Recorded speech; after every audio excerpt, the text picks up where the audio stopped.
I never thought a single night would change everything I believed about trust, friendship, and the man I married. What started as an innocent dinner party ended with me questioning every relationship in my life and discovering truths that would shake me to my core. This is the story of how I went from being labeled a gold digger to revealing a secret that left everyone speechless. I'd love to know which corner of the globe you're watching from. And if this story speaks to you, make sure to subscribe. Tomorrow's video is one you absolutely can't miss. My name is Joniza, and at 29, I thought I had my life figured out. I was working as a marketing coordinator at a mid-sized tech company in Austin, Texas, living in a modest apartment downtown and dating the most incredible man I'd ever met. His name was Marcus Thompson, and from the moment we crossed paths at a coffee shop near the University of Texas campus, I knew there was something special about him. Marcus was everything I thought I wanted in a partner. He had this magnetic confidence that drew people to him effortlessly. Standing at 6'2" with an athletic build from his college basketball days, he commanded attention wherever we went. His smile could light up an entire room, and his laugh was infectious in the best possible way. He worked as a financial analyst at one of Austin's premier investment firms, and it was clear he was destined for bigger things. What attracted me most to Marcus wasn't his looks or his promising career prospects, though. It was the way he treated people. He remembered the names of baristas at our favorite coffee shop, always tipped generously, and went out of his way to help strangers.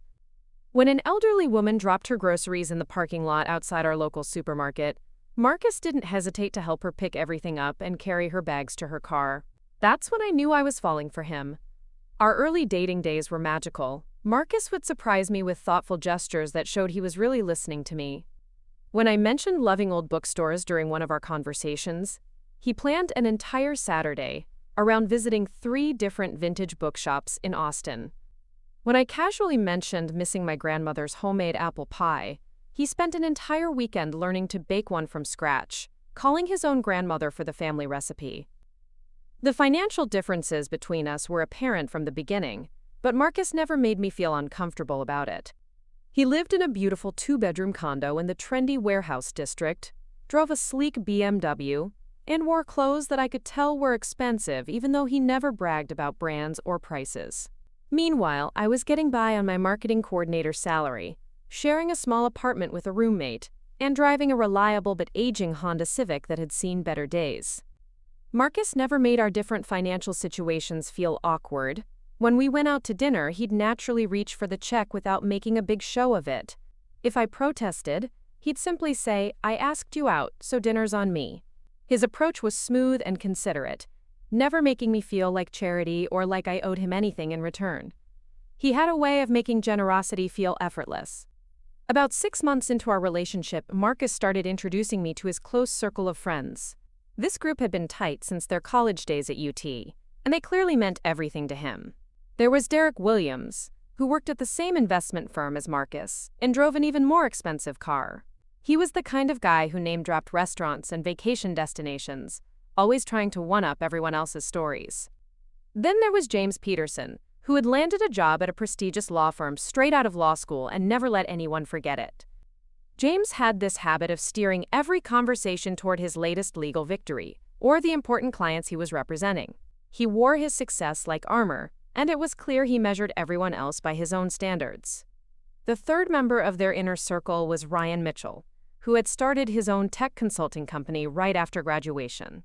Ryan was probably the wealthiest of the group, though he tried to be more subtle about it than Derek or James. He lived in a sprawling house in Westlake Hills, one of Austin's most exclusive neighborhoods, and threw elaborate parties that felt more like networking events than casual get-togethers.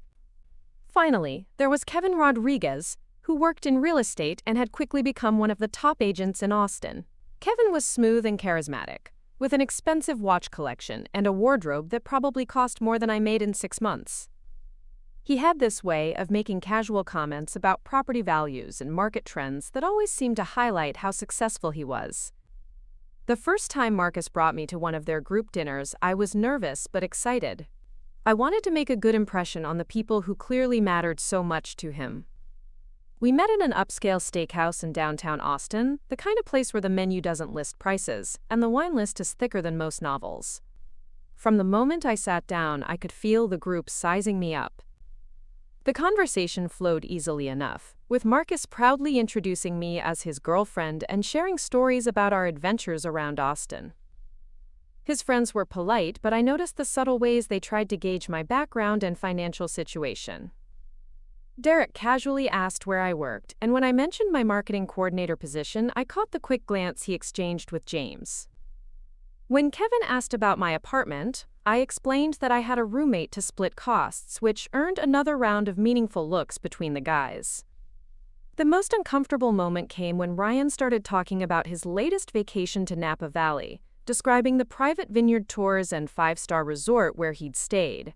He turned to me with what seemed like genuine interest and asked, "Have you ever been to wine country, Janiza?" I honestly answered that I hadn't, explaining that most of my vacation budget went toward visiting my family back in Oklahoma. The table went quiet for just a moment too long, and I could feel the collective judgment hanging in the air. Marcus quickly jumped in to change the subject, talking about a local winery we'd visited together, but the damage was done. As the dinner progressed, I started noticing other small moments of exclusion. When Derek mentioned tickets to an upcoming concert, he made a point of saying they were in a luxury box that cost $500 per person. When James talked about his weekend plans at an expensive golf resort, he wondered aloud if Marcus would join him, completely ignoring my presence at the table. Marcus seemed oblivious to these subtle digs, or maybe he was just better at ignoring them than I was. He was his usual charming self, laughing at their jokes and contributing to the conversation naturally. But I found myself feeling more and more like an outsider as the evening wore on. The dinner itself was an experience unlike anything I was used to. The steaks cost more than I typically spent on groceries in a week, and the wine Marcus ordered without hesitation was nearly $200 a bottle. When the check came, it was split 4 ways among the guys, with each person's portion being more than I made in several days of work. Marcus handled the bill without blinking, but I couldn't help calculating in my head how long it would take me to save up that amount of money. The casual way they all threw down their credit cards, continuing their conversation without missing a beat, highlighted just how different my financial reality was from theirs. After dinner, the group decided to continue the evening at an upscale cocktail lounge down the street. The drinks were artisanal and expensive, served in crystal glasses with elaborate garnishes that looked more like art installations than beverages. I nursed a single cocktail while the guys worked their way through multiple rounds, their conversation becoming louder and more boisterous as the night progressed.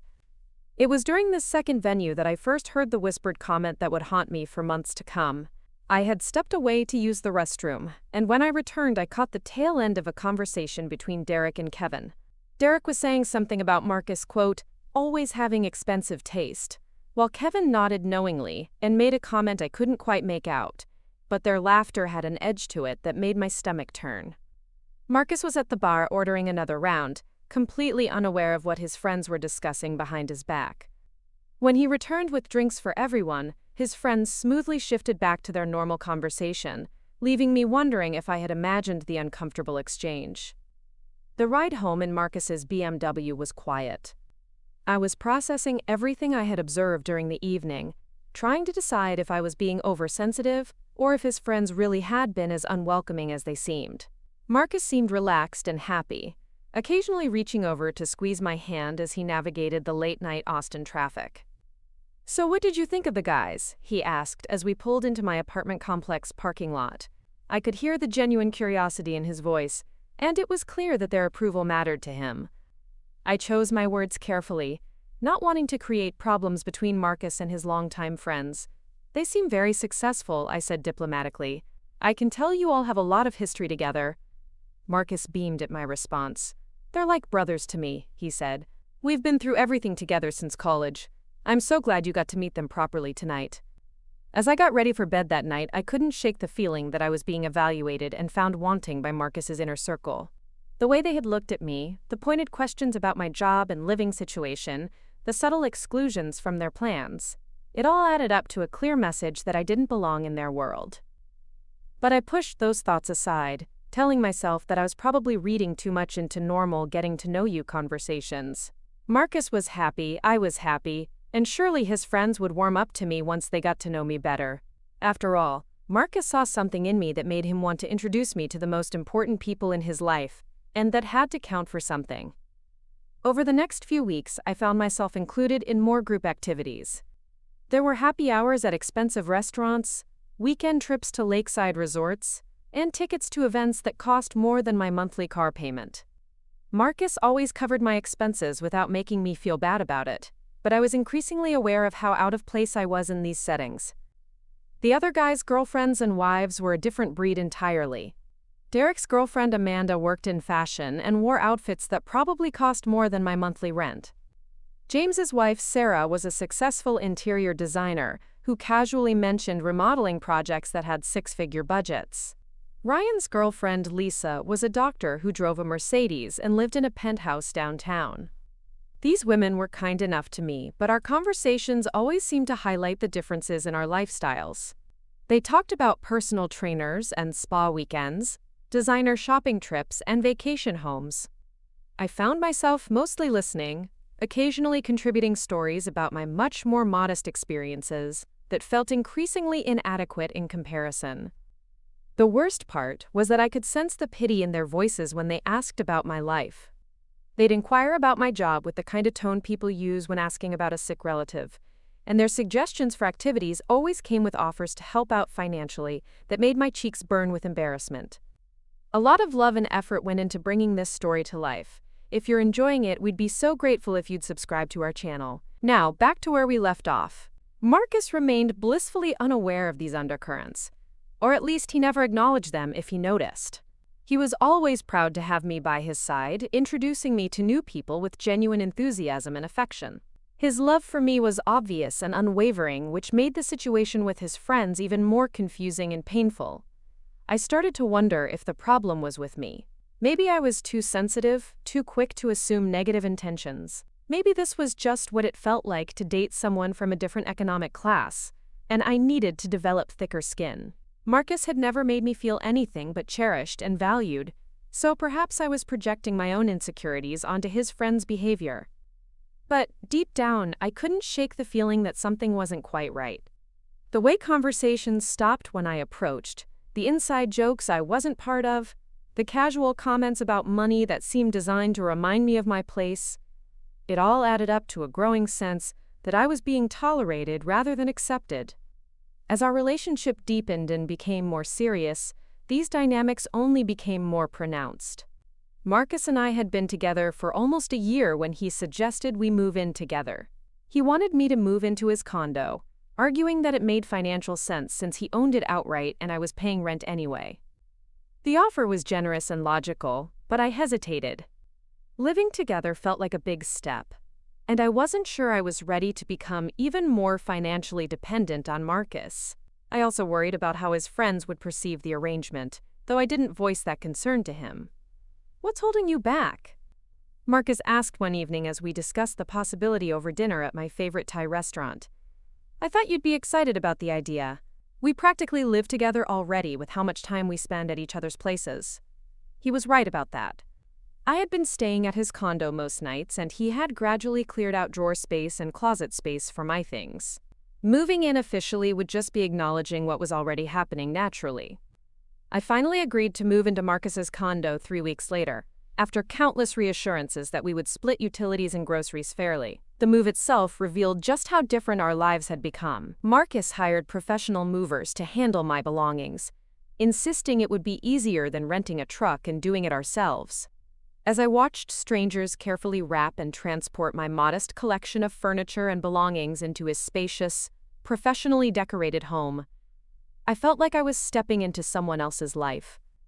Marcus's condo was everything mine wasn't. Floor-to-ceiling windows overlooked Lady Bird Lake. Granite countertops gleamed in a kitchen equipped with appliances I'd only seen in magazines, and the master bathroom was larger than my old bedroom. The artwork on the walls was original, not prints from Target, and even the towels felt expensive against my skin. "Make yourself at home," Marcus said as he showed me where he'd cleared space in his walk-in closet. The gesture was sweet, but as I hung up my clothes from discount stores next to his tailored suits and designer shirts, the visual representation of our different worlds was impossible to ignore. The first few weeks of living together were blissful.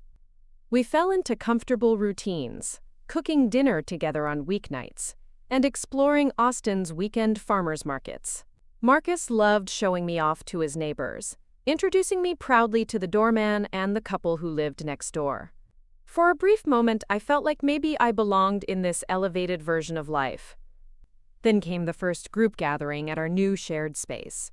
Marcus was excited to host a dinner party, eager to show off both his culinary skills and his beautiful home. He spent days planning an elaborate menu, shopping for ingredients at specialty stores I'd never heard of, and selecting wines that cost more than I used to spend on entertainment in an entire month. Derek, James, Ryan, and Kevin arrived with their partners, bearing expensive bottles of wine and bouquets of flowers that looked professionally arranged. The women immediately began complimenting Marcus on his home's decor, asking about his interior designer and the renovation timeline. I found myself awkwardly explaining that I had just moved in and hadn't been involved in any of the design decisions. "Oh, so this is all Marcus's taste," Amanda said, Derek's girlfriend, as she examined a piece of abstract art in the living room. "It's so sophisticated. You're lucky to be living in such a beautiful space." The comment stung because it reinforced what I already knew. This wasn't really my home. I was a guest in Marcus's world, benefiting from his success without contributing anything meaningful to the lifestyle we were sharing. Dinner conversation flowed around topics I couldn't meaningfully contribute to: stock portfolios, real estate investments, luxury vacation destinations, and expensive hobbies. When Ryan mentioned his recent purchase of a vintage Porsche, the group spent 20 minutes discussing classic car markets and restoration costs. I sat quietly, occasionally catching Marcus's eye across the table as he tried to include me with encouraging smiles. Kevin, always the smooth talker, eventually turned his attention to me. "So Janiza, what do you think of living in the warehouse district? Pretty different from wherever you were before, I imagine." "I love it," I answered honestly. "The views are incredible, and being so close to downtown is convenient for work." "Work?" James repeated with a slight smirk. "How's that going, by the way? Still doing marketing coordination?" Something in his tone made my defenses rise. "Yes, and I really enjoy it. We're working on some exciting campaigns this quarter." "That's great," Lisa chimed in, Ryan's girlfriend. "It must be nice to have a job you're passionate about, even if it doesn't pay tremendously well. Money isn't everything, right?" The condescension in her voice was barely concealed. The entire table seemed to lean in slightly, waiting for my response. Marcus was refilling wine glasses and missed the exchange entirely. "I do well enough," I replied carefully, not wanting to create drama at our first dinner party. "Of course you do, Sarah," James's wife added with a saccharine smile. "And now you have Marcus taking care of the big expenses. It must be such a relief." The conversation moved on, but I felt like I'd been labeled and categorized. They saw me as someone who was struggling financially until Marcus came along to rescue me. The truth was more complicated. I had been managing my finances just fine, living within my means and saving money each month. But in their world, my previous lifestyle looked like poverty. After dinner, as the women gathered in the living room and the men stepped out onto the balcony with cigars and whiskey, I found myself trapped in an even more uncomfortable conversation. Amanda, Lisa, and Sarah began discussing their recent shopping trips to high-end boutiques, their upcoming spa retreats, and their personal stylist's latest recommendations. "You should come with us next time," Amanda offered, though her tone suggested it was more polite than a genuine invitation. "There's this amazing place in South Congress that has the most beautiful dresses. Of course they're a bit pricey, but Marcus seems generous enough." "Marcus doesn't buy my clothes," I said firmly. "I prefer to purchase my own things." Lisa laughed, not unkindly, but in a way that suggested she found my independence misguided. "That's so sweet. But honey, when you're with someone who can afford to treat you well, there's nothing wrong with letting him. We all benefit from our partner's success in different ways." "Exactly," Sarah agreed. "James bought me that necklace I'm wearing tonight because he wanted to see me in something beautiful. It's romantic when they want to spoil us." I looked down at my own jewelry, a simple necklace my grandmother had given me, and earrings I'd bought for myself on sale last year. Suddenly, everything I was wearing felt cheap and inadequate. The men returned from the balcony with flushed faces and loosened ties. clearly having enjoyed their expensive cigars and whiskey.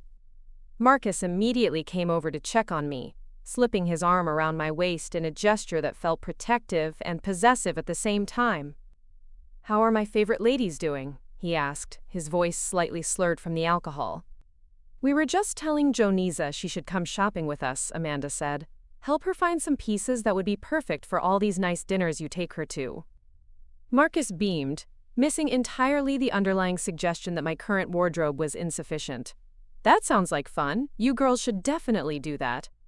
As the evening wound down and our guests prepared to leave, I helped Marcus clear the dishes and load the dishwasher. The kitchen had been destroyed in the cooking process, with expensive ingredients scattered across every surface and more dirty pots and pans than I'd ever seen from a single meal. "That was amazing," Marcus said, pulling me close as we surveyed the chaos. "Everyone had such a great time. Did you enjoy yourself?" I wanted to be honest about the subtle digs and condescending comments, but Marcus was so happy about the successful evening that I couldn't bring myself to spoil his mood. "The food was incredible," I said instead. "You really outdid yourself." "We make a good team," he said, kissing my forehead. "This is just the beginning. Wait until you see what I have planned for your birthday next month." The mention of my upcoming birthday filled me with dread rather than excitement. Marcus had been dropping hints about a surprise celebration, and based on everything I'd observed about his social circle, I suspected it would be another expensive display that would further highlight my outsider status. Over the next few weeks, living in Marcus's world became increasingly uncomfortable. The doorman always greeted Marcus by name, but struggled to remember mine, even after multiple introductions. Neighbors in the building treated me politely but distantly, clearly unsure of my role in Marcus's life. I felt like I was living in a museum, afraid to touch anything or make myself too comfortable. Marcus, oblivious to my discomfort, seemed happier than ever. He loved having me there when he came home from work, and he took pride in introducing me to aspects of his lifestyle I'd never experienced. He taught me about wine, explaining the differences between regions and vintages. He introduced me to restaurants where the chefs knew him personally, and servers remembered his preferences. But every new experience came with a price tag that made my head spin. A casual dinner out cost more than I used to spend on food in a week. The wine he ordered without thinking was worth more than my car payment. The gifts he bought me, a silk scarf here, a piece of jewelry there, were beautiful but made me uncomfortable with their extravagance. "You're too generous," I told him one evening after he presented me with a designer handbag that probably cost more than I made in a month. "I like spoiling you," he replied, genuinely puzzled by my discomfort. "What's the point of having money if I can't share it with the person I love?" His logic was sweet but flawed. The money he was spending on me felt unearned, and every gift created an invisible debt I couldn't repay. I tried to contribute where I could, insisting on paying for groceries or picking up the check at casual lunch spots, but my contributions felt insignificant compared to his grand gestures. The situation came to a head 3 weeks before my birthday, during another group gathering, this time at Ryan's massive house in Westlake Hills. The party was ostensibly casual, but casual in their world meant designer jeans and shirts that cost more than formal wear in mine.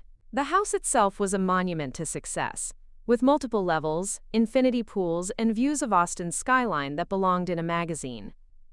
I had dressed carefully for the occasion, wearing one of my nicest outfits and the jewelry Marcus had bought me, hoping to fit in better than I had at previous gatherings. But as soon as we walked through Ryan's front door, I realized I was still hopelessly outclassed. The party was larger than usual, with people I didn't recognize mingling with Marcus's core friend group. Ryan introduced me to various guests as Marcus's girlfriend, and I noticed how their eyes would sweep over me appraising LY before they turned back to more interesting conversations. Marcus was in his element, moving through the crowd with the confidence of someone who belonged everywhere he went. He knew half the people at the party, and quickly fell into animated discussions about business deals and investment opportunities. I found myself standing alone more often than not, holding a glass of wine that cost more than my electric bill and wondering how long I could reasonably stay by Marcus's side without looking clingy. Derek found me on Ryan's expansive deck, looking out at the city lights twinkling below. "Beautiful view, isn't it?" he said, joining me at the railing. "It's incredible," I admitted. "I can see why Ryan loves living out here." "Yeah, he got a great deal on this place," Derek said casually. Only 2.5 million. Of course, he's put another million into renovations, but the bones were solid. The numbers hit me like a physical blow. Ryan's house cost more than I would make in multiple lifetimes, even if I never spent a single dollar. The casual way Derek mentioned these astronomical figures made it clear that this was normal conversation in their world. "Must be nice," I said quietly. "It is," Derek agreed. "Success has its rewards. Of course, it takes discipline to build that kind of wealth. Living below your means, making smart investments, choosing partners who add value rather than drain resources." His last comment hung in the air between us, and I realized this wasn't casual conversation. Derek was sending me a message. "I'm not sure I follow," I said, though I understood perfectly. Derek smiled, but it didn't reach his eyes. "Oh, I just think it's important for successful people to surround themselves with others who share their values. Ambition, financial responsibility, long-term thinking. You know what I mean." Before I could respond, Marcus appeared at my side, slightly out of breath from navigating through the crowded party. "There you are. I was looking everywhere for you." "Just admiring the view," I said, grateful for the interruption. "Derek, have you been keeping Janisa company?" "Thanks, man." Marcus wrapped his arm around my waist possessively. "Come on, there are some people I want you to meet." As Marcus led me away, I caught Derek's knowing look. The message had been delivered clearly. I was being watched, evaluated, and found wanting by the people who mattered most to Marcus. The rest of the evening passed in a blur of uncomfortable introductions and conversations where I felt increasingly out of place. People were polite but dismissive, including me in conversations just long enough to be courteous before moving on to topics I couldn't contribute to meaningfully. The drive home was quiet, with Marcus humming contentedly while I stared out the window at the Austin neighborhoods passing by. As we moved from Ryan's exclusive enclave back toward downtown, I noticed how the houses got smaller and more modest, how the cars parked in driveways became older and less expensive. This was the world I understood, the world where I belonged. "Penny for your thoughts," Marcus said as we pulled into his building's parking garage. "Just tired," I lied. "It was a long evening." "But fun, right? I love seeing you get to know everyone better." I nodded non-committally, wondering if Marcus truly believed I was integrating successfully into his social circle, or if he was willfully blind to the subtle rejections and judgments I faced at every gathering. As we rode the elevator up to his condo, I made a decision. I needed to start contributing more meaningfully to our relationship, both financially and socially. I couldn't continue being the charity case girlfriend who added nothing of value to Marcus's impressive life. But as I lay in bed that night, staring at the ceiling of his expensive bedroom, I wondered if it was already too late. Derek's words echoed in my mind. Choosing partners who add value rather than drain resources.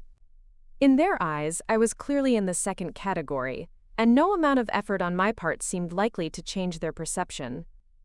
The morning of my 29th birthday started with Marcus sneaking out of bed before dawn, claiming he had early meetings but wearing a mischievous grin that told me otherwise. I found a handwritten note on his pillow promising a day I'd never forget, along with instructions to be ready by 6 in the evening wearing something elegant. I spent the day at work trying to focus on a major campaign launch, but my mind kept wandering to what Marcus might have planned. His surprises had a tendency to be elaborate and expensive, and I worried about being the center of attention in front of his friends again. My birthday has always been a quiet affair. Dinner with family, maybe a small gathering with close friends. I suspected Marcus had something much grander in mind. At lunch, my phone buzzed with a text from an unknown number. "Delivery for Janisa Martinez at your office building lobby." Confused, I made my way downstairs to find a beautifully dressed woman holding several garment bags and a jewelry box. "Personal styling service," she announced with a bright smile. "Mr. Thompson arranged for a complete birthday look. We have 3 dress options, shoes, accessories, and a makeup artist will arrive at your apartment at 4:30. I stood frozen in the office lobby, aware that my coworkers were staring as this woman explained that Marcus had hired a team to get me ready for my birthday celebration. The gesture was incredibly thoughtful, but it also felt like a clear message that my own fashion choices weren't adequate for whatever he had planned. Back at the condo that afternoon, I tried on the 3 dresses Marcus's stylist had selected. Each one was more expensive than anything I'd ever owned, with designer labels I recognized from magazines but had never imagined wearing. The black cocktail dress fit perfectly, its elegant lines making me look like someone who belonged at high-end events. The red evening gown was stunning but felt like playing dress-up. The navy blue dress struck the perfect balance, sophisticated without being overly formal. The makeup artist arrived precisely at 4:30, transforming my everyday look into something red carpet-worthy. She contoured and highlighted features I hadn't realized I had, creating a version of myself that looked polished and expensive. The hairstylist followed, crafting an updo that made my neck look longer and my face more defined. When I looked in the mirror at 5:45, I barely recognized myself. The woman staring back looked like she belonged in Marcus's world, like someone who could hold her own in conversations about wine vintages and vacation homes. For a moment, I felt excited about the evening ahead. Marcus arrived home at exactly 6 o'clock, stopping short when he saw me. "Wow," he breathed, his eyes wide with genuine appreciation. "You look absolutely stunning." "Thank you," I said, suddenly shy.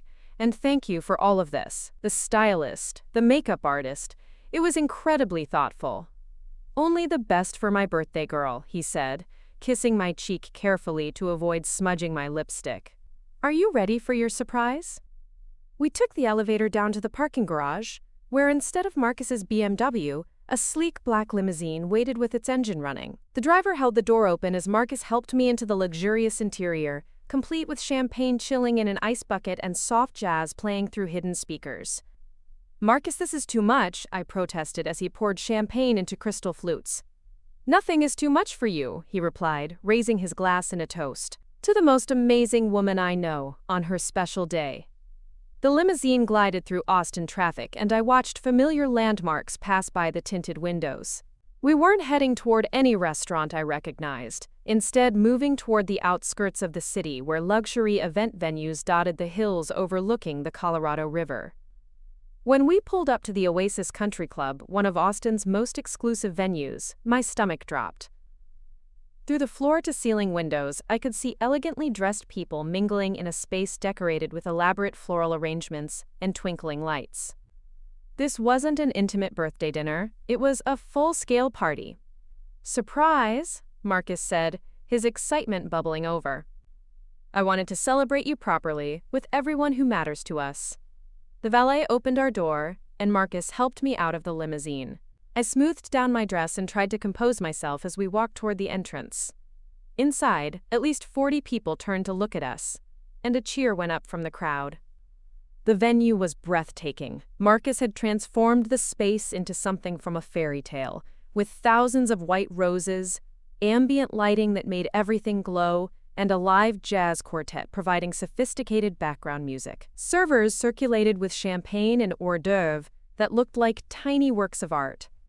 "Happy birthday, beautiful," Derek called out, approaching us with Amanda on his arm. He air-kissed my cheeks in a gesture that felt performative. Marcus really outdid himself this time. "It's incredible," I managed, still processing the scale of the celebration. More people approached to wish me happy birthday. Some faces I recognized from previous gatherings, others who were complete strangers to me. Marcus had apparently invited colleagues from his firm, neighbors from the building, and various acquaintances from his social circle. I found myself shaking hands and accepting birthday wishes from people I'd never met, all while trying to appear gracious and not overwhelmed. James and Sarah materialized beside us, both dressed in outfits that probably cost more than I used to make in a month. "This is absolutely gorgeous," Sarah gushed, gesturing at the decorations. "Marcus, you've really set the bar high for romantic gestures." "Only the best for Janiza," Marcus replied, his arm around my waist. "She deserves to be celebrated." "She certainly does," James agreed, but something in his tone made me glance at him sharply. Not everyone gets a party like this for their birthday. Ryan and Kevin joined our growing circle, both offering birthday congratulations that felt rehearsed. I noticed how the group naturally formed around Marcus and me, creating a spotlight effect that made me uncomfortably aware of being the center of attention. "Dinner will be served in 20 minutes, Ryan announced, checking his expensive watch. "Marcus, you'll want to give your speech before then." "Speech?" I asked, turning to Marcus with surprise. "Just a little something," he said with a wink. "Don't worry, I won't embarrass you." As the cocktail hour continued, I found myself separated from Marcus as he mingled with different groups of guests. The women from his social circles surrounded me, offering compliments on my dress and makeup while asking pointed questions about my birthday plans. "Did you help plan this party?" Lisa asked, with apparent innocence. "No, Marcus arranged everything," I admitted. "It was a complete surprise." "How sweet," Amanda cooed. "He really knows how to treat a woman. You're so lucky to have someone who can spoil you like this." The word spoil hung in the air uncomfortably. I was beginning to understand that every compliment from this group came with an underlying message about my dependence on Marcus's generosity. "The flowers alone must have cost thousands," Sarah observed, examining the elaborate arrangements. "And this venue isn't cheap. The Oasis Country Club has a waiting list for events." "Marcus has excellent taste," I replied carefully, not wanting to engage with the obvious fishing for information about costs. "He does," Lisa agreed. "It's important for successful men to find partners who appreciate their efforts. Not everyone understands the value of generosity." Before I could respond, a server appeared with a microphone, announcing that dinner was about to begin. The crowd moved toward the dining area, where round tables had been set with china and crystal that caught the light from overhead chandeliers. Marcus found me in the crowd and escorted me to the head table, where place cards indicated I'd be sitting between him and Derek. As everyone settled into their seats, Marcus stood and tapped his champagne flute to get the room's attention. "Thank you all for being here tonight to celebrate the most incredible woman I know," he began, his voice carrying easily through the room. "Janisa, from the moment I met you, you've brought joy, laughter, and love into my life in ways I never thought possible." The room listened attentively as Marcus shared stories about our relationship, painting a picture of our romance that emphasized his role as provider and protector. He talked about taking care of me and showing me new experiences, language that made me sound like a grateful recipient rather than an equal partner. "To Janisa," he concluded, raising his glass. "Thank you for letting me love you the way you deserve to be loved." The room erupted in applause and raised glasses, but I felt a growing sense of unease. Marcus's speech, while well-intentioned and romantic, had positioned me as someone who needed to be rescued and elevated, rather than someone who brought value to the relationship. Dinner was an elaborate affair with multiple courses, each paired with different wines that Marcus had selected personally. The conversation at our table flowed around topics I was becoming familiar with: stock market trends, real estate investments, and luxury purchases. I found myself nodding along while contributing little to the discussion. "So Janisa," Kevin said during the second course, "what's next for you career-wise? Any big promotions coming up?" The question felt loaded, especially with the entire table listening for my response. "I'm happy where I am," I said diplomatically. "I enjoy the work and the company culture." "That's nice," Derek interjected. "Of course, some people are driven by ambition and others by contentment.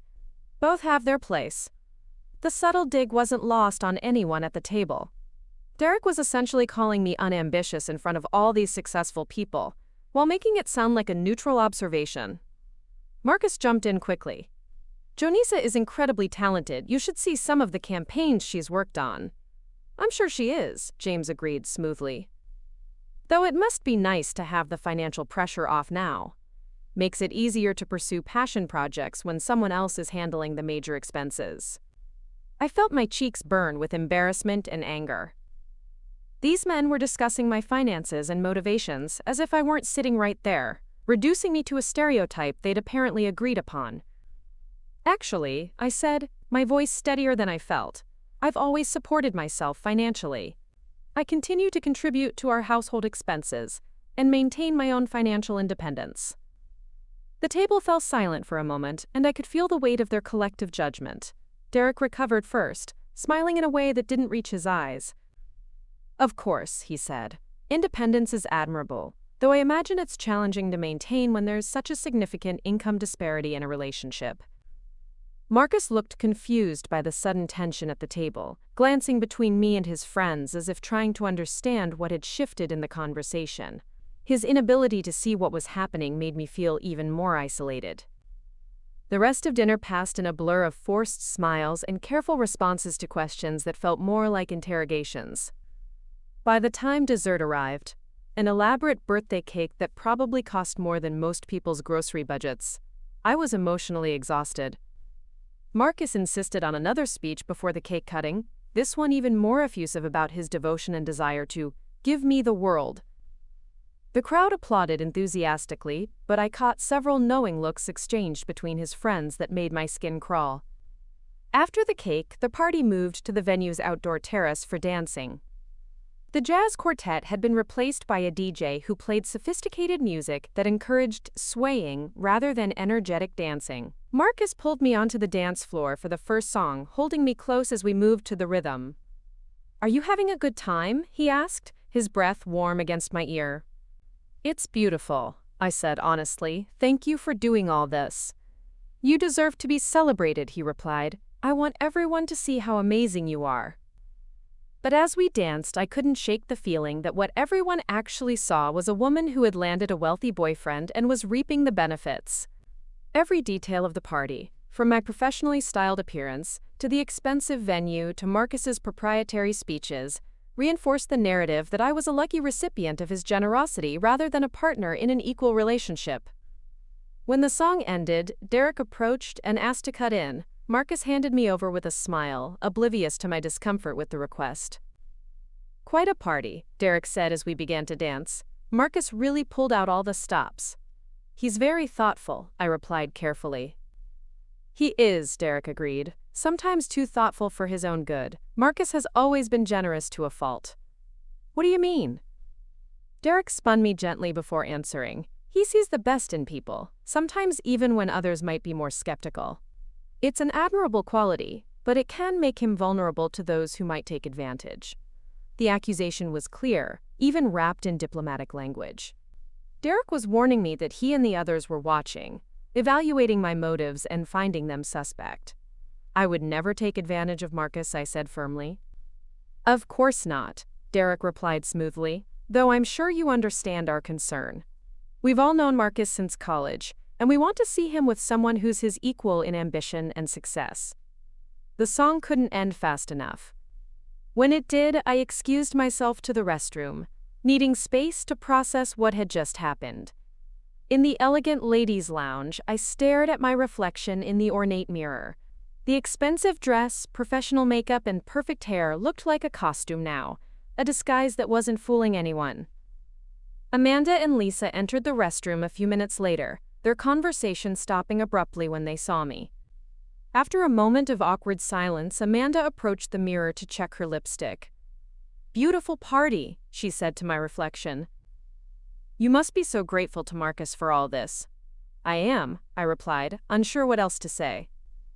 "It's important to show appreciation," Lisa added, joining Amanda at the mirror. "When a man goes to this much trouble and expense, it means he's serious about the relationship." "Of course," Amanda continued, "it also creates certain expectations. Men like Marcus are used to partners who can match their energy and investment in the relationship." I realized they were delivering a message just as clearly as Derek had, but with smiles and feminine solidarity that made their words even more cutting. "I should get back," I said, no longer able to tolerate the conversation. "See you out there," Lisa called cheerfully, as if we'd just been discussing the weather. The rest of the evening passed in a haze of forced socializing and growing anxiety. I smiled, thanked people for coming, and played the role of gracious birthday girl while internally counting the minutes until I could escape. Marcus was radiant with happiness, clearly thrilled with how the party had turned out and how well I seemed to be receiving his friends' attention. When we finally said our goodbyes and climbed back into the limousine, Marcus was practically glowing with satisfaction. "That was perfect," he said, pouring the last of the champagne. "Everyone had such a good time, and you looked absolutely stunning all night." "Thank you," I said quietly, staring out the window at the Austin skyline. "Derek mentioned what a lovely conversation you two had while dancing. I'm so glad you're getting to know each other better." I turned to look at Marcus, wondering if he was genuinely oblivious to the undercurrents of the evening, or if he was choosing not to see them. His expression was open and happy, suggesting the former. "It's been quite a night," I said diplomatically. "The first of many, I hope," Marcus replied, reaching over to take my hand. "I love being able to share my world with you, Janisa. Tonight felt like a preview of our future together." As the limousine pulled into our building's parking garage, I realized that Marcus's version of our future and mine were becoming increasingly different. He saw a life of continued celebrations, expensive gestures, and integration into his social circle. I saw a future of being perpetually judged, always found wanting, and never quite belonging despite my best efforts. The birthday party had been beautiful, thoughtful, and incredibly generous. It had also been a clear demonstration of exactly where I stood in the eyes of the people who mattered most to Marcus, and it wasn't anywhere close to equal footing. 2 months after my birthday party, Marcus started acting differently. He became secretive about his phone calls, taking them in the other room with hushed voices. He made mysterious appointments on weekends, claiming they were work-related but offering no details. Most tellingly, he began asking subtle questions about my preferences, favorite flowers, dream vacation destinations, and what I thought about different styles of engagement rings we saw in jewelry store windows. I knew what was coming, but the knowledge filled me with more anxiety than excitement. The birthday party had shown me exactly how Marcus's friends viewed our relationship, and I dreaded their reactions to an engagement announcement. I could already imagine Derek's condescending congratulations and the knowing looks exchanged between the wives and girlfriends. The proposal itself was vintage Marcus. Elaborate, romantic, and completely over the top. He arranged for a private dinner on the rooftop terrace of Austin's most exclusive restaurant, with the entire city sparkling below us. A string quartet played our favorite songs, while rose petals formed a path to our candlelit table. When Marcus dropped to one knee halfway through the main course, producing a ring that probably cost more than my annual salary, I felt like I was watching someone else's life unfold. "Jonisa Martinez," he said, his voice thick with emotion, "you've made me the happiest man alive. Will you marry me?" The ring was stunning, a perfect solitaire diamond that caught the candlelight and threw rainbows across the white tablecloth. It was exactly what I would have chosen if money were no object, which meant Marcus had been paying attention to my subtle preferences over the months. "Yes," I whispered, because despite everything, I loved him. I loved his generosity, his optimism, and his unwavering belief that love could conquer any obstacle. The fact that he couldn't see the problems in his social circle didn't change how I felt about him as a person. Marcus slipped the ring onto my finger with shaking hands, then pulled me into a kiss that tasted like champagne and promises. The restaurant staff, who had clearly been briefed about the proposal, appeared with more champagne and a dessert decorated with "congratulations" in elegant script. "I can't wait to tell everyone," Marcus said, his excitement bubbling over. "The guys are going to be so happy for us." I smiled and nodded, but internally I cringed at the thought of facing his friends' reactions to our engagement. I had no doubt they would find ways to make their disapproval known while maintaining the pretense of celebration. The engagement announcement came the next evening at Kevin's monthly poker night. Marcus had insisted I come along to share the news. Despite poker night traditionally being a men-only affair, the wives and girlfriends were invited for dinner afterward, creating the perfect audience for our big reveal. We arrived at Kevin's house to find the usual suspects gathered around his professional-grade poker table. Derek, James, Ryan, and Kevin were already deep into a game, expensive whiskey and cigars creating a cloud of masculine luxury. They looked up when we entered, and I could see the curiosity in their eyes about why I was there. "Gentlemen," Marcus announced dramatically, "we have some news to share."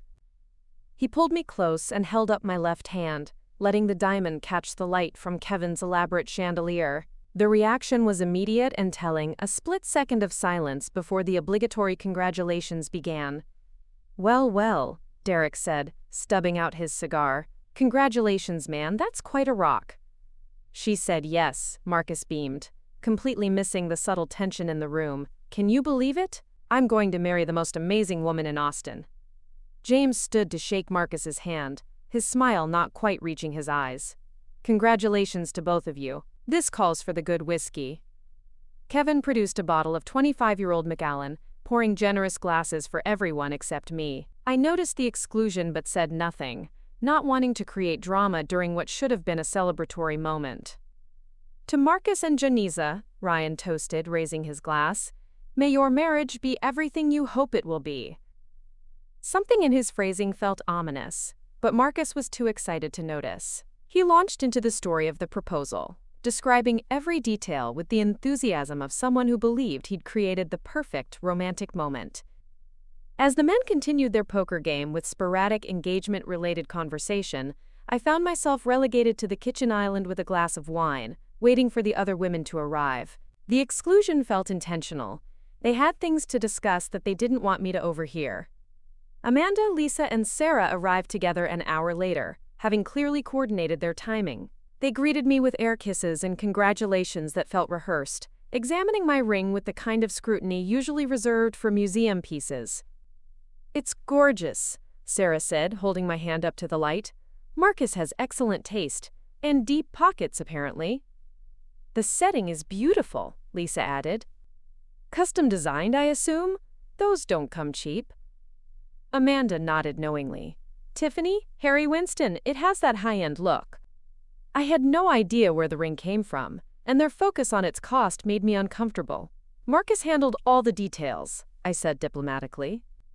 "Of course he did," Sarah laughed. "Men like Marcus enjoy the grand gestures, though I suppose now comes the real work, planning a wedding." The conversation that followed was a masterclass in subtle manipulation. The women began discussing wedding venues, catering costs, and dress budgets, with the apparent goal of helping me plan, but every suggestion came with price tags that made my head spin. "You'll want to book the Four Seasons or the Driskill for the reception," Amanda advised. "Anything less would be inappropriate for Marcus's social circle." "And you'll need at least a year to plan properly," Lisa added. "Good vendors book up quickly, especially for spring weddings." Sarah nodded sagely. "The dress alone will take months. You'll want something from a high-end designer, nothing off the rack. I can give you the name of my stylist. She specializes in society weddings." Each suggestion came with an implied price tag that far exceeded anything I could contribute. They were systematically outlining a wedding that would cost more than I made in several years, all while maintaining the pretense of being helpful. "Of course, Marcus will cover most of the expenses," Amanda said with a knowing smile. "That's traditional for the groom's family when there's a significant financial disparity." The comment hung in the air like a challenge. They were forcing me to acknowledge my financial limitations while making it clear that they expected Marcus to pay for everything. "We're planning to share the costs," I said firmly, though I had no idea how I could possibly contribute meaningfully to the kind of wedding they were describing. "That's sweet," Sarah replied with barely concealed condescension, "though realistically your contribution might be more symbolic than substantial." Before I could respond, the men emerged from Kevin's study, their poker game apparently concluded. Marcus was slightly flushed from whiskey and victory, having apparently won the final hand. "How are my favorite ladies doing?" he asked, slipping his arm around my waist. "Planning our dream wedding already?" "Just discussing options," Amanda said smoothly. "There are so many decisions to make for a wedding of this caliber." "Whatever Jonisa wants," Marcus declared magnanimously. "Money is no object when it comes to our special day." I cringed at his public declaration, knowing it would only reinforce their perception of me as someone who was financially dependent on his generosity. Derek appeared at Marcus's shoulder, whiskey glass in hand. "Speaking of the wedding, we should talk about the bachelor party. I'm thinking Vegas, maybe Cabo. Something worthy of your last hurrah as a single man." "That sounds amazing," Marcus replied enthusiastically. "Jonisa, the girls can plan something fun for your bachelorette party too." The women exchanged glances that I couldn't quite interpret, but their smiles seemed forced. "Of course," Lisa said finally. "We'll make sure it's memorable." As the evening wound down and we prepared to leave, I overheard a snippet of conversation between Derek and James that made my blood run cold. "Hope he knows what he's getting into," Derek was saying in a low voice. "Marcus has always been too trusting," James replied. "Some people see an opportunity and take it." They stopped talking when they noticed me approaching, smoothly transitioning to compliments about the ring and wishes for our happiness. But the damage was done. I had heard their true feelings about our engagement. The drive home was quiet, with Marcus humming contentedly while I processed the evening's events. His friends had managed to congratulate us while simultaneously undermining my position, making it clear that they viewed our engagement as a financial transaction rather than a love match. They seemed happy for us, Marcus said as we pulled into our building's parking garage. Did they? I asked carefully. Of course! Derek's already planning the bachelor party, and the girls are excited about helping with wedding planning. I told you they'd come around once they got to know you better.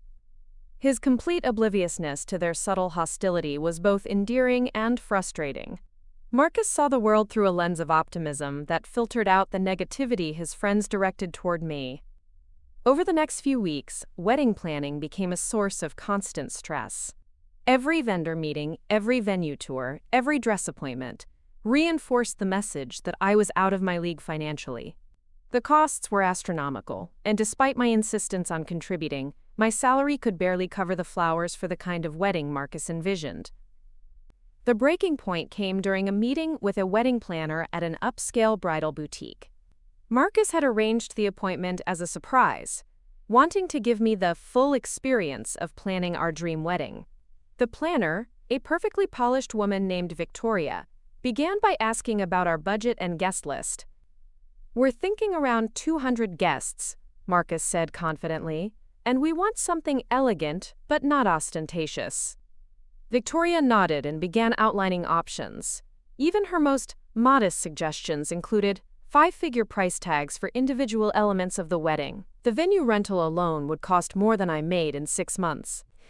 This is all assuming a budget of around $150,000, Victoria concluded with a bright smile.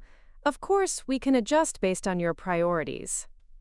I felt the blood drain from my face. Marcus nodded as if this was a reasonable amount, but I was doing rapid mental calculations. My contribution to such a budget would be essentially meaningless, perhaps enough to cover the wedding favors or part of the photography. That sounds perfect, Marcus said, reaching for my hand. Doesn't it, babe? It's a lot to think about, I managed, feeling overwhelmed by the magnitude of what they were discussing. After the appointment, as we walked through the upscale shopping district surrounding the bridal boutique, Marcus was excited about the possibilities Victoria had presented. He talked animatedly about flowers and catering options, while I struggled to process how I could possibly be an equal partner in planning such an expensive celebration. You seem quiet, Marcus observed as we stopped for coffee at a cafe that charged $12 for lattes. Are you not happy with the venue options? It's not that, I said carefully. It's just a lot of money, Marcus. More than I can realistically contribute to. Marcus waved off my concern with the same gesture he'd been using for months. Don't worry about the money. I want our wedding to be perfect, and I can afford to make that happen. But I want to contribute, I insisted. I don't want to be a passenger in planning my own wedding. You're not a passenger, Marcus replied, genuinely confused by my concern. You're making all the important decisions about style and preferences. The money is just logistics. His dismissal of my financial concerns, while well-intentioned, highlighted the fundamental issue in our relationship. Marcus saw money as a tool to create happiness, while I saw financial independence as essential to maintaining self-respect and equality. That night, I made a decision that would change everything. I had been hiding something from Marcus, something that would completely alter the dynamic of our relationship if he knew. My grandfather hadn't just left me his house. He had also established a substantial trust fund that I had never touched. The trust fund contained nearly $3 million, accumulated through decades of careful investing and compound interest. My grandfather had been a successful businessman who lived modestly but invested wisely. The money had been sitting untouched since his death 5 years earlier, growing steadily while I lived paycheck to paycheck by choice. I had never told Marcus about the money because I wanted to be loved for myself, not for my financial assets. I had seen too many relationships corrupted by money, and I valued the fact that Marcus had fallen for me when he thought I was struggling financially. His love felt pure and uncomplicated, because it wasn't influenced by my wealth. But now, faced with wedding planning that would bankrupt me if I tried to contribute equally, and constant subtle attacks from his friends about my supposed financial dependence, I realized it might be time to reveal the truth. The decision to access my trust fund wasn't just about the wedding, it was about reclaiming my power in the relationship and proving to Marcus's friends that their assumptions about me were completely wrong. I wanted to see their faces when they realized that the woman they'd been dismissing as a gold digger was actually wealthier than any of them. I made an appointment with my grandfather's financial advisor for the following week, taking a personal day from work to handle the paperwork required to begin accessing the trust fund. The advisor, Mr. Patterson, was a distinguished man in his 60s who had known my grandfather for decades. "Your grandfather would be proud to see you finally using this money," he said as we reviewed the account statements. "He always hoped it would give you security and options in life." "I wanted to make it on my own first," I explained, "but circumstances have changed." Mr. Patterson nodded understandingly. "The money has grown considerably since his passing. With careful management, this could provide financial security for generations. What are your plans for the initial withdrawal?" I explained about the wedding and my desire to contribute equally to the expenses.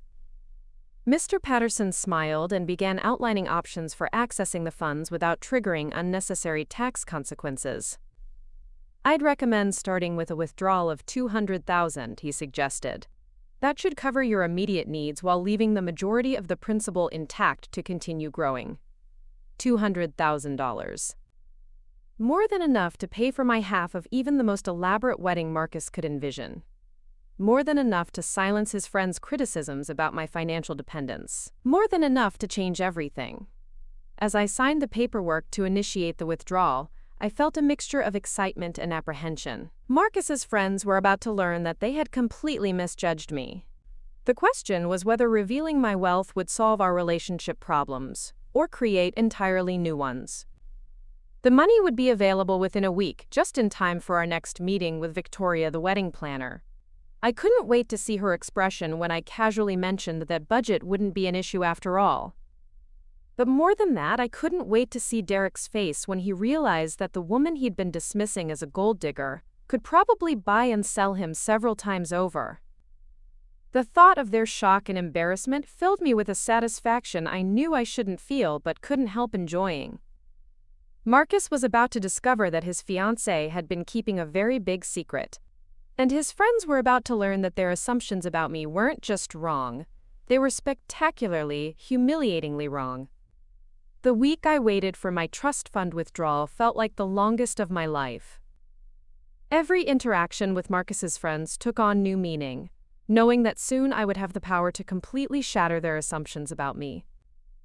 I found myself studying their faces during conversations, memorizing their condescending expressions so I could savor the moment when those looks turned to shock.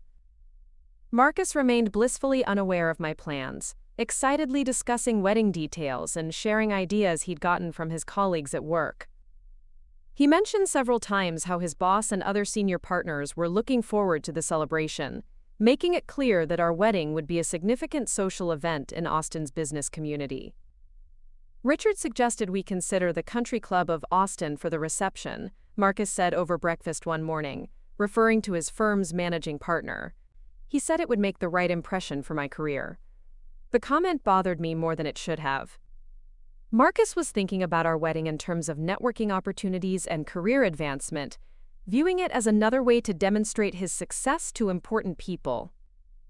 I wondered if he would still feel the same way when he learned that his supposedly struggling fiancée could afford to buy her own country club.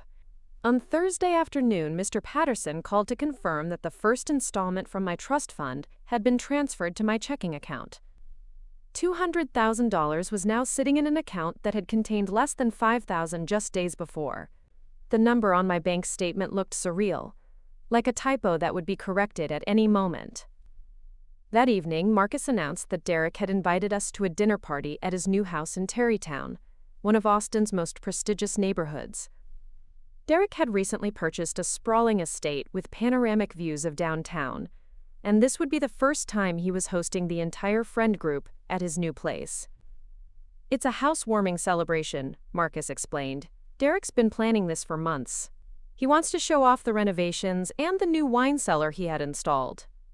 I saw this as the perfect opportunity to reveal my secret. Derek's dinner party would gather all of Marcus's friends in one place, allowing me to address their collective misconceptions about my financial situation in the most dramatic way possible. "That sounds wonderful," I said, already planning exactly how I would handle the revelation. "Should I bring anything?" Derek said just to bring ourselves and our appetites, Marcus replied. He's having the whole thing catered by that new French place downtown. Saturday evening arrived with unseasonably warm weather for October in Austin. I chose my outfit carefully, a dress I'd purchased with my newfound financial freedom, subtle but expensive enough that Derek's girlfriend Amanda would recognize the designer. For the first time since I'd been attending these gatherings, I felt confident about my appearance. Marcus noticed the difference immediately. "You look incredible tonight," he said, admiring my reflection in our hallway mirror. "Is that dress new?" "I treated myself," I said simply, enjoying the understatement. Derek's new house was even more impressive than I'd expected. The circular driveway could accommodate a dozen cars, and the front entrance featured massive wooden doors that belonged in a European castle. Derek answered the door himself, wearing a casual button-down that probably cost more than my old monthly rent. "Welcome to Casa Williams," he said with obvious pride, gesturing grandly at the soaring ceilings and marble floors of his foyer. Come in, come in. You have to see what we've done with the place." The house was a monument to wealth and taste, with every detail carefully designed to impress. Art that looked museum quality hung on the walls, and the furniture was clearly custom-made for the space. Derek led us through room after room, pointing out expensive features and name-dropping the architects and designers who had worked on the renovation. "The wine cellar alone cost more than most people's houses," Derek bragged as we descended into a temperature-controlled basement that housed hundreds of bottles. "But you can't put a price on proper storage for a serious collection." Marcus was appropriately impressed, asking technical questions about the climate control system and the organizational scheme Derek had implemented. I remained quiet, studying the collection and mentally calculating its value. Based on the labels I could see, Derek had easily invested 6 figures in wine alone. The other couples arrived over the next 30 minutes, each group receiving the same elaborate tour Derek had given us. James and Sarah brought their usual air of legal superiority, while Ryan and Lisa arrived in a new Tesla that Ryan made sure everyone noticed. Kevin came alone, having recently ended things with his latest girlfriend, making pointed comments about the benefits of maintaining his bachelor lifestyle. Dinner was served in Derek's formal dining room, a space that could have accommodated 20 people comfortably. The caterers had prepared a 7-course meal that Derek described in detail, explaining the wine pairings he had selected from his new collection. Everything was perfect and expensive, designed to showcase Derek's refined taste and substantial wealth. Conversation during the early courses focused on Derek's house and the broader real estate market in Austin. The men discussed property values and investment strategies, while the women compared notes on interior designers and renovation contractors. I contributed minimally, letting them assume I was out of my depth with such expensive topics. "Property in Tarrytown has appreciated 30% in just the last 2 years, James observed, cutting into his perfectly prepared beef tenderloin. Derek got in at exactly the right time. "Location, location, location," Ryan agreed. "Though I have to say, the house I'm looking at in Westlake Hills might be an even better investment long-term." "Another house?" Amanda asked with interest. "Aren't you happy with your current place?" Ryan smiled mysteriously. "Let's just say I'm expanding my portfolio. The new place would be more of a weekend retreat, something with acreage and privacy." The casual discussion of purchasing multiple million-dollar properties as investment opportunities highlighted just how wealthy Marcus's friend group really was. They talked about real estate acquisitions the way most people discussed buying new cars. "What about you, Marcus?" Derek asked, raising his wine glass. "Any thoughts about upgrading now that you're getting married? That condo downtown is perfect for a bachelor, but you might want something with more space for a family." Marcus glanced at me before responding. "We've talked about it, but nothing concrete yet. The condo works well for now." "You should look in this neighborhood," Sarah suggested. "There are several houses coming on the market soon. Of course, they're not cheap, but for someone in your position." She let the sentence hang, the implication clear that Marcus could afford whatever he wanted while I would be along for the ride. "Actually," I said, setting down my wine glass with deliberate precision, "we've been discussing our housing options quite seriously." The table's attention focused on me with the kind of polite interest reserved for comments from someone not expected to contribute meaningfully to such discussions. "Oh," Amanda said with barely concealed surprise, "do you have preferences about neighborhoods or style?" "I do," I replied calmly. "In fact, I've been researching properties myself. There's a beautiful estate in Westlake Hills that caught my attention. 7 bedrooms, 10 acres, infinity pool overlooking the lake. It's listed at $4.2 million. The table fell silent. Derek lowered his wine glass slowly, studying my face as if trying to determine whether I was joking. "That's quite specific," James said carefully. "Have you actually toured the property?" "Not yet," I admitted, "but I've been in contact with the listing agent. I'm thinking about making an offer next week." Marcus stared at me with complete bewilderment. "Janiza, what are you talking about? We never discussed any of this." I turned to face him directly. "There are several things we haven't discussed, Marcus, my financial situation being one of them." The tension at the table was palpable now. Derek leaned forward slightly, his expression shifting from confusion to something approaching suspicion. "I'm not sure I follow," he said slowly. "Are you saying you're in a position to purchase a $4 million house?" "I'm saying I could purchase it outright, without financing," I replied evenly. "Cash offer, close in 30 days. Amanda laughed nervously. "Janisa, that's impossible. You work in marketing coordination." "I do work in marketing," I confirmed, "but that's not my only source of income." Kevin, who had been quiet throughout the exchange, spoke up. "What exactly are you claiming here?" I reached for my purse and pulled out my phone, opening the banking app that showed my current account balance. The number was still shocking to see, $197,000 in checking, with account summaries showing the much larger trust fund balance. "I'm not claiming anything," I said, placing the phone on the table where everyone could see the screen. "I'm stating facts." Derek grabbed the phone before anyone else could react, his eyes widening as he read the account information. "This has to be fake," he said, but his voice lacked conviction. "It's quite real," I said calmly. "The money comes from a trust fund established by my grandfather, who was significantly more successful in business than any of you might have assumed." Marcus reached for the phone, his face pale as he processed what he was seeing. "Janisa, I don't understand. Why didn't you tell me about this?" "Because I wanted to be loved for myself, not for my money," I replied. "I wanted to know that our relationship was based on genuine feelings, not financial calculations." The silence that followed was deafening. Derek stared at the phone screen as if it might change if he looked long enough. Amanda's mouth hung slightly open, while Sarah appeared to be calculating something in her head. Ryan recovered first, leaning back in his chair with a slow smile. "Well, this is unexpected," he said. "How much are we talking about here exactly?" "The trust fund contains approximately $3 million, I said matter-of-factly, growing at roughly 8% annually. James choked on his wine. $3 million?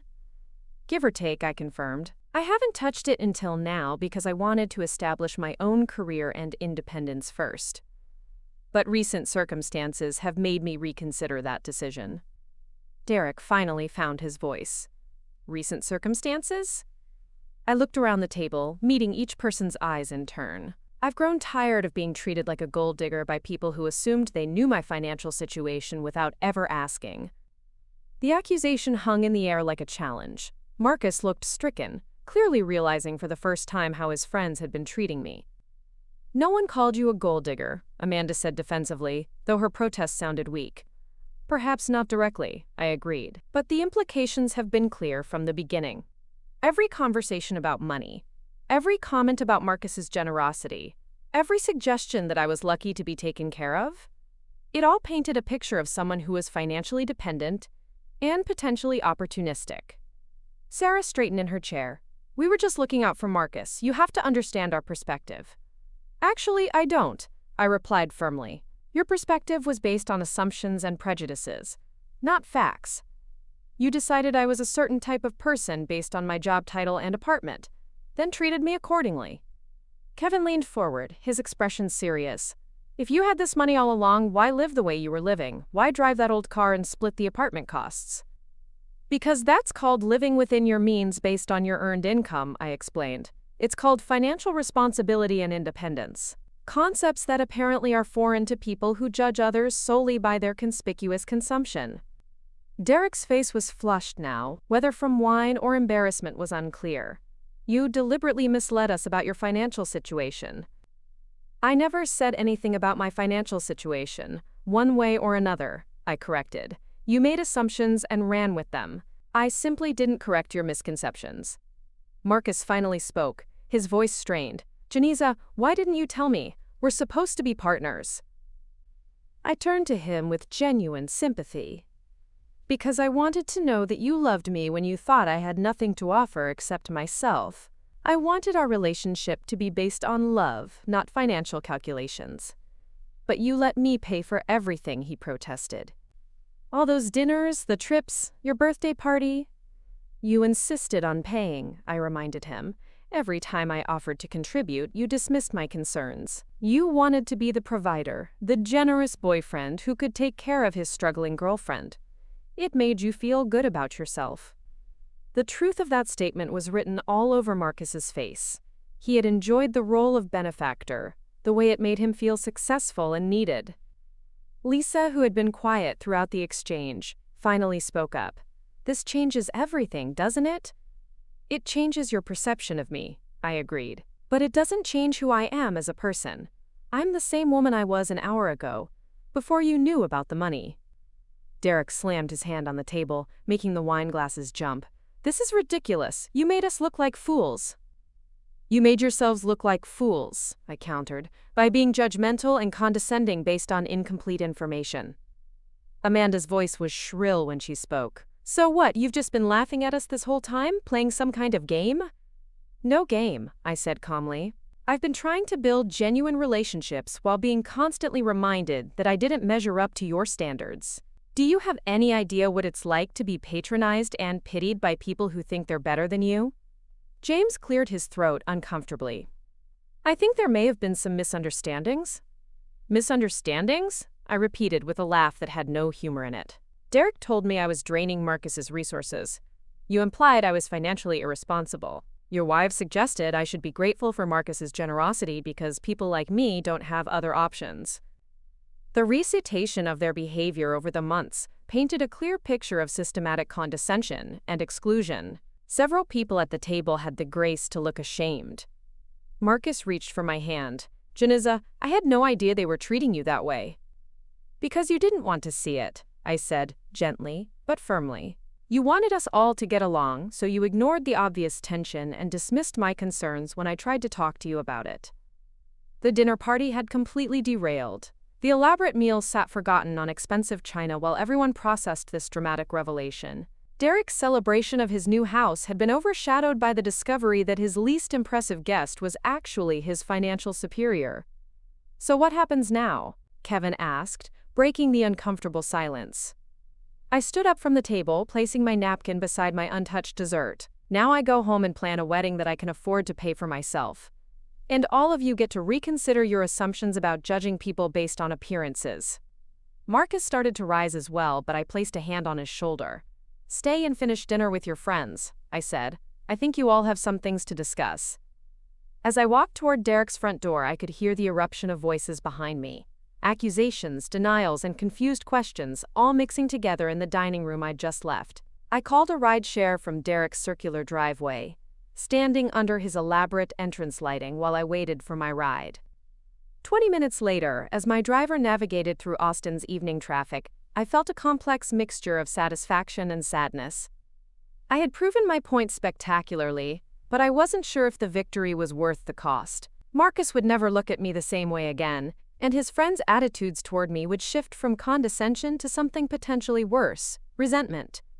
The confrontation I had planned for months was finally over, but somehow it felt like just the beginning of a much larger problem. Marcus didn't come home until after midnight. I heard his key in the lock as I sat in our living room, still wearing the dress from dinner but having traded my heels for comfortable slippers. I had spent the evening processing what had happened, alternating between satisfaction at their shocked faces and anxiety about what this revelation would mean for my relationship. When Marcus walked through the door, he looked like he'd aged 5 years in the span of a few hours. His usually perfect hair was disheveled. His tie loosened, and his face carried the weight of difficult conversations and uncomfortable realizations. "We need to talk," he said quietly, settling into the chair across from where I sat on the couch. "I know," I replied. "I'm sorry you had to find out that way." Marcus ran his hands through his hair, a gesture I'd learned indicated he was deeply stressed. "Joniza, I feel like I don't know you at all. $3 million? How does someone hide $3 million? "I didn't hide it," I said carefully. "I just didn't mention it. There's a difference." "Is there?" Marcus asked, his voice strained. "We've been together for over a year, living together for months, planning a wedding. How is that not hiding something huge about yourself?" I had prepared for this conversation during the hours I'd waited for him to come home, but actually having it was more difficult than I'd anticipated. Marcus wasn't angry exactly, but he was hurt and confused in ways that cut deeper than anger would have. "I wanted you to love me for who I am, not what I have," I explained. "I've seen too many relationships where money became the central factor. I wanted ours to be different." "But we're supposed to be partners," Marcus protested. "Partners don't keep massive secrets from each other." "Like the secret that your friends have been calling me a gold digger behind my back for months?" I countered. "Like the secret that they've been systematically excluding and condescending to me while you pretended not to notice?" Marcus's face crumpled slightly. "I didn't know it was that bad. I hoped they would warm up to you eventually." "They might have if you had ever defended me or shut down their comments," I said. "But you wanted everyone to get along, so you ignored the problem and hoped it would resolve itself." We sat in silence for several minutes, both of us processing the complex web of secrets and assumptions that had shaped our relationship. Finally, Marcus spoke again. "What Derek said tonight, after you left," he began, then stopped. "What did he say?" Marcus met my eyes reluctantly. "He said you played us all for fools, that you set this up to humiliate them. And what do you think?" "I think," Marcus said slowly, "that you're probably the smartest person in any room you walk into, and tonight you proved it. But I also think my friends were wrong about you, and I was wrong to let them treat you the way they did." His admission surprised me. I had expected more resistance, more defense of his longtime friendships. "After you left," Marcus continued, "things got ugly fast. Derek was furious, calling you manipulative and deceptive. James started making legal threats about fraud or misrepresentation, which was ridiculous. Amanda accused you of running some kind of long con. And you said?" Marcus smiled for the first time since coming home. "I told them they were being idiots. I pointed out that you never once asked me for money, never hinted that you needed financial support, never pushed for expensive gifts or experiences. I reminded them that you consistently tried to pay for things yourself, and I was the one who insisted on covering expenses." How did they react to that? Derek got even angrier. He said I was being blinded by love and couldn't see the manipulation. That's when I realized something important. Which was that these people I've considered my closest friends for years are actually petty, judgmental, and cruel, Marcus said firmly. "Watching them attack you tonight, seeing the vicious things they said about someone I love, made me understand that they're not the kind of people I want in my life." I stared at him in shock. "Marcus, you've known them since college. They're your closest friends." "Were my closest friends," he corrected. "Real friends don't treat the person you love with contempt and disrespect. Real friends give people the benefit of the doubt, instead of making assumptions based on superficial factors." The conversation was taking a direction I hadn't anticipated. I had expected to spend weeks or months rebuilding damaged relationships, not watching Marcus sever them entirely. "What about your career?" I asked. "Derek works at your firm, James handles your legal work, Ryan has business connections." Marcus shrugged. "Austin is a big city with lots of successful people. I'll make new professional connections. As for Derek, we work for a large firm with hundreds of employees. I can minimize our interaction." "Are you sure about this?" I pressed. "You're talking about ending friendships that have lasted over a decade." "I'm talking about ending relationships that were apparently built on shared superiority complexes rather than genuine friendship," Marcus replied. "If they had been real friends, they would have given you a chance. They would have gotten to know you as a person instead of judging you based on your job and your car." We talked until 3 in the morning, working through the complex emotions and revelations of the evening. Marcus shared details of the conversations that had continued after I left, painting a picture of his friend's true character that was even worse than I had imagined. The moment you left, Amanda started talking about how she always knew there was something suspicious about you, Marcus recounted. Sarah said wealthy people who pretend to be poor are pathological liars. Derek kept insisting that you had orchestrated the whole thing to embarrass him specifically. What about Lisa? I asked, remembering that she had seemed the most reasonable of the group. Lisa was the only one who defended you, Marcus admitted. She pointed out that you had every right to keep your financial information private, and that their assumptions said more about them than about you. She also mentioned that she understood why someone might want to be valued for themselves rather than their bank account. The fact that at least one person in the group had shown some wisdom and empathy was encouraging, even if the overall reaction had been disastrous. So what happens now? I asked. Marcus reached for my hands, his expression serious but determined. Now we plan our wedding without the input or presence of people who couldn't accept you for who you are. Now we build a life together based on honesty and mutual respect. And now we find friends who value character over bank statements. You're really willing to walk away from all of them? Shoniza, watching them attack you tonight was like seeing them clearly for the first time, Marcus said. These are people who pride themselves on their sophistication and success, but they couldn't see past their own prejudices long enough to recognize an incredible woman when she was sitting right in front of them.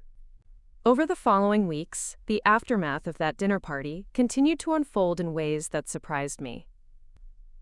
Derek, apparently still furious about being embarrassed, began spreading rumors around their workplace about Marcus's, quote, gold-digger fiancée and her mysterious money.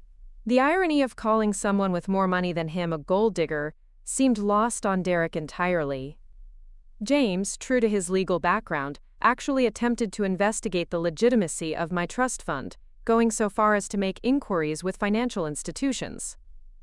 When his amateur detective work confirmed that everything was exactly as I had stated, he seemed disappointed rather than relieved.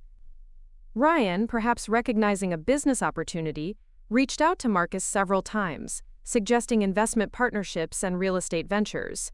His sudden interest in maintaining the friendship coincided suspiciously with his discovery of my wealth, which told us everything we needed to know about his motivations. Amanda and Sarah began a whisper campaign among their social circle, painting me as a manipulative liar who had deceived everyone about my background. The fact that I had never actually lied about anything seemed irrelevant to their narrative. Only Lisa reached out with genuine concern and understanding. She called me a week after the dinner party to apologize for the other's behavior and to share her own experiences with navigating wealth and relationships. Her perspective was invaluable, and she became an unexpected ally in a situation where I had felt completely isolated. I've been where you are, Lisa told me during one of our coffee meetings. The fear of being valued only for your money, the desire to be loved for yourself, the difficulty of knowing when and how to reveal your financial situation. You handled it imperfectly, but I understand why you made the choices you did. Through Lisa, I learned that the friend group was fracturing in ways that extended beyond just their relationships with Marcus and me. Derek's anger and obsession with the situation was making others uncomfortable. James's aggressive investigation into my background had crossed lines that even his own wife found inappropriate. The group dynamics that had seemed so solid were proving to be more fragile than anyone had realized. Marcus, meanwhile, threw himself into rebuilding his social and professional networks without his former friends. He joined new organizations, attended different events, and began cultivating relationships with colleagues who hadn't been part of Derek's inner circle. The process was challenging, but ultimately liberating for him. I'm realizing how much of my social life was built around their approval, Marcus told me one evening as we planned our wedding without the elaborate input from his former friends. Everything I did was filtered through how they would perceive it. It's actually freeing to make decisions based on what we want, rather than what will impress them. Our wedding planning became a completely different experience once we removed the pressure of meeting his friends' expectations. Instead of a massive society event designed to showcase wealth and status, we focused on creating a celebration that reflected our actual values and preferences. We chose a beautiful but intimate venue overlooking Lake Austin, invited people who genuinely cared about our happiness, and planned a celebration that felt authentic to who we were as a couple. The guest list was smaller but more meaningful, filled with family members, real friends and colleagues who had shown genuine kindness and support. I used my newfound financial transparency to contribute equally to our wedding expenses, a gesture that meant everything to Marcus. For the first time in our relationship, we were truly equal partners in both emotional and financial terms. "This feels like our wedding," Marcus said as we reviewed the final plans. "Not a performance for other people, but a real celebration of our relationship." The wedding itself was everything we had hoped it would be. The ceremony was held at sunset, with the Austin skyline providing a stunning backdrop. Our families blended beautifully, and the atmosphere was warm and genuine in a way that our previous social gatherings had never achieved. During his wedding speech, Marcus surprised me by addressing the recent changes in our social circle directly. "Jonisa and I have learned that true friendship means accepting people for who they are, not what they have or appear to have," he said, raising his glass to our guests. "We're grateful to be surrounded tonight by people who value character over status, love over judgment." The applause was enthusiastic and heartfelt, and I realized that we had indeed found our tribe, people who celebrated our happiness without calculating our net worth or analyzing our social positioning. 6 months after our wedding, Marcus received a call from Derek. Apparently, Derek's aggressive behavior and workplace drama had finally caught up with him, resulting in a conversation with HR about professional conduct. Derek wanted to apologize and rebuild their friendship, but his timing was suspiciously coincidental with his professional troubles. "What did you tell him?" I asked after Marcus recounted the conversation. "I told him that real friendship requires genuine respect and acceptance, not just convenience when you need something," Marcus replied. I wished him well but made it clear that we've moved on. The conversation represented a full-circle moment for us. Marcus had finally found the strength to set boundaries with people who didn't value him or the person he loved. The boy, who had been so eager for approval from his college friends, had become a man who prioritized authentic relationships over social convenience. As I write this story now, 2 years after that dramatic dinner party, Marcus and I are happier than we've ever been. We live in a beautiful house that we chose together and bought with money from both of our accounts. Our social circle consists of people who knew about my financial situation from the beginning and love us anyway. Marcus has been promoted at work and developed professional relationships based on his merit rather than his social connections. Most importantly, we've learned to communicate honestly about everything: money, feelings, concerns, and dreams. The secrecy that nearly destroyed our relationship has been replaced by transparency that has made us stronger. Lisa remains a close friend, and through her we occasionally hear updates about the old group. Derek eventually left Austin for a job in Dallas after burning too many bridges professionally. James and Sarah divorced, apparently unable to recover from the stress James's behavior created in their social circle. Ryan continues his business pursuits with varying degrees of success. Amanda has largely faded from the social scene. Sometimes I wonder what would have happened if I had handled the revelation differently, if I had told Marcus privately first, or addressed his friend's behavior more diplomatically. But then I remember the look of shock on Derek's face when he realized he had completely misjudged me, and I feel a satisfaction that I'm not entirely proud of but can't quite regret. The truth is that some people need to learn that their assumptions about others could be spectacularly wrong. They needed to understand that financial status doesn't determine someone's worth, and that judging people based on appearances reveals more about the judge than the judged. My grandfather's money turned out to be exactly what he intended it to be, not a source of identity or status, but a tool for security and freedom. It gave me the freedom to choose relationships based on love, rather than necessity, and the security to stand up for myself when others tried to diminish me. Marcus learned that real partnership means defending your partner against unfair treatment, even when it means difficult conversations with longtime friends. He discovered that growth sometimes requires letting go of relationships that no longer serve you, no matter how much history you share. And I learned that honesty, even when it's messy and complicated, is always better than allowing false assumptions to poison relationships. Secrets, no matter how well-intentioned, have a way of creating more problems than they solve. Today, when people ask about our love story, I tell them it's about two people who learn to see each other clearly, not through the filters of money or status or social expectations, but as the complex, flawed, wonderful humans we actually are. It's about choosing love over convenience, authenticity over approval, and partnership over performance.